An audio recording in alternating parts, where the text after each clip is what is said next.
sais très bien que je n'ai...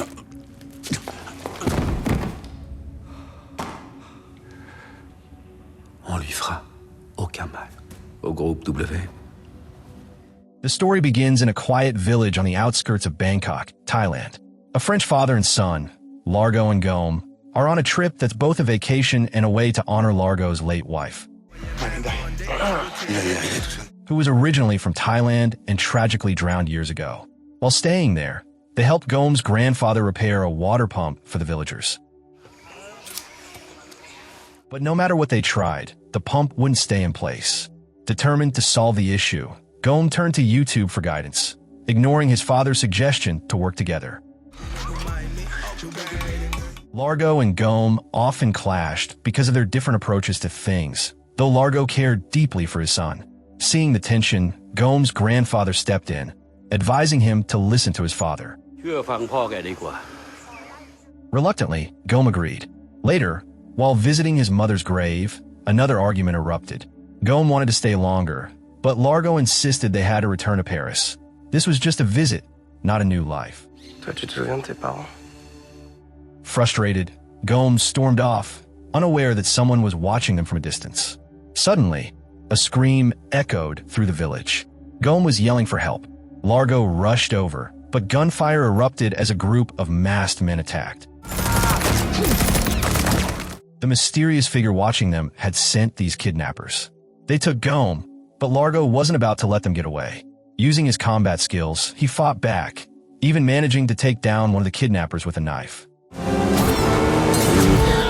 Grabbing a motorcycle from one of the fallen attackers, he sped after them. A high-speed chase through the forest followed, bullets flying everywhere. He managed to jump onto their car and fight the attackers inside, eventually freeing Gome, but their vehicle veered off into a river. Largo survived the crash, but Gome was swept away by the current. Desperate, he searched for his son, calling out his name, but there was no response. Meanwhile, the mysterious figure who had orchestrated the kidnapping remained calm. One of the surviving kidnappers demanded payment, but displeased with how things had unfolded, the figure executed him without hesitation. Weeks passed. Exhausted and broken, Largo never stopped searching for Gome. Eventually, his body gave out, and he collapsed by the riverbank. But Largo wasn't just any man. He was the billionaire heir to Wing Power Group, a global giant in technology, mining, and banking.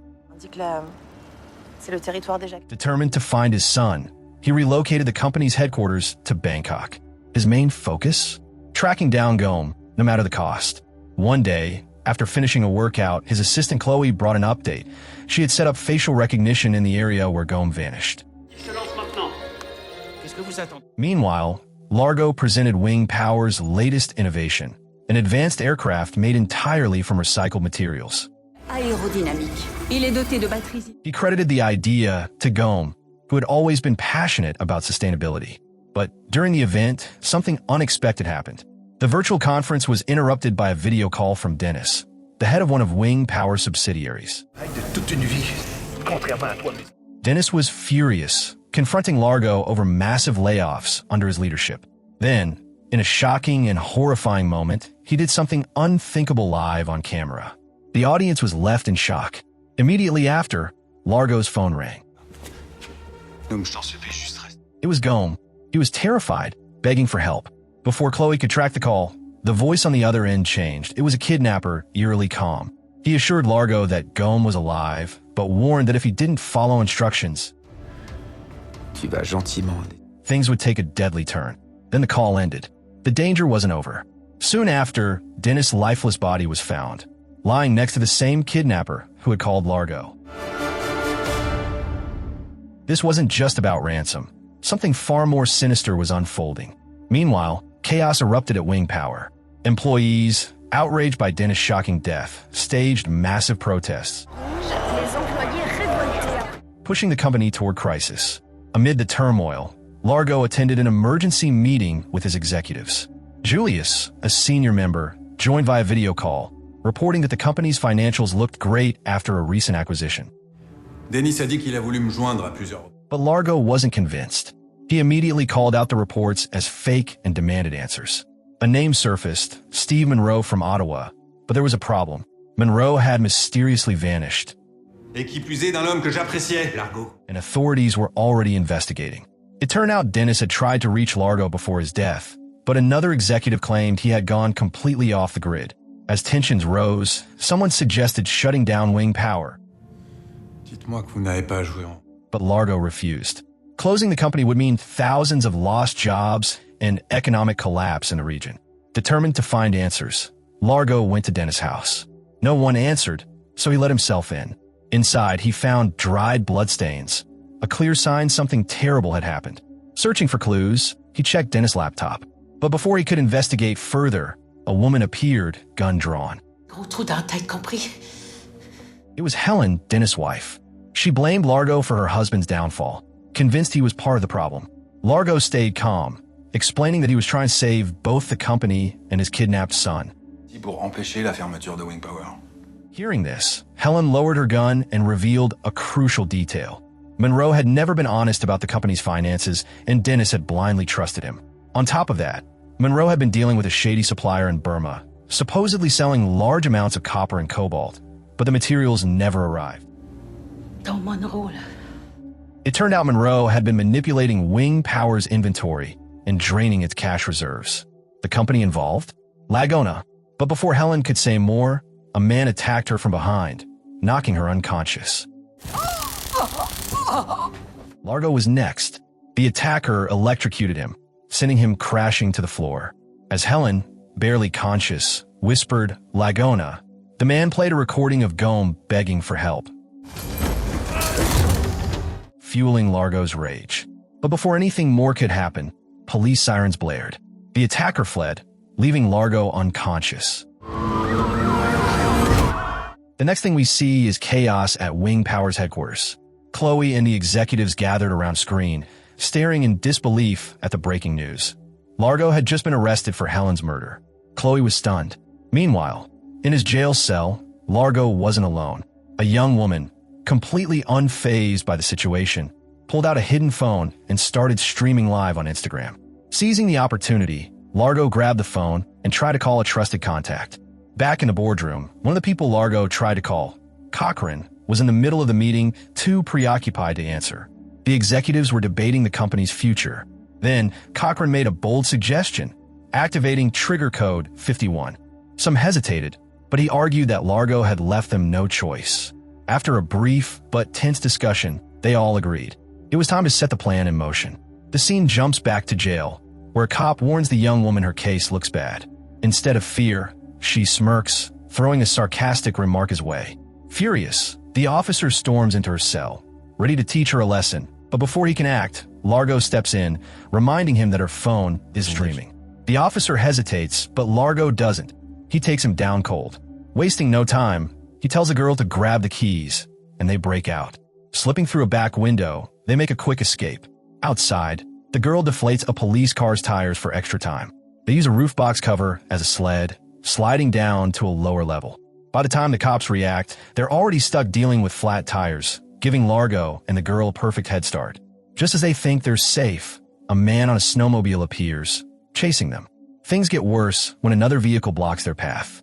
They dodge it, but their pursuer isn't so lucky. With no escape, Largo stands his ground, engaging in a brutal fight. His opponent fights dirty, using an electric shock device to bring him down. Just as it seems over, the girl steps in, delivering a knockout punch that sends the man tumbling into a deep ravine. Later, on his private jet, Largo calls his secretary, Chloe, asking for info on Laguna, a Chinese company operating in Burma. Meanwhile, the fallen man, somehow alive, is seen making a call. It turns out the girl, Bonnie, had been exposing corruption and clearing Largo's name.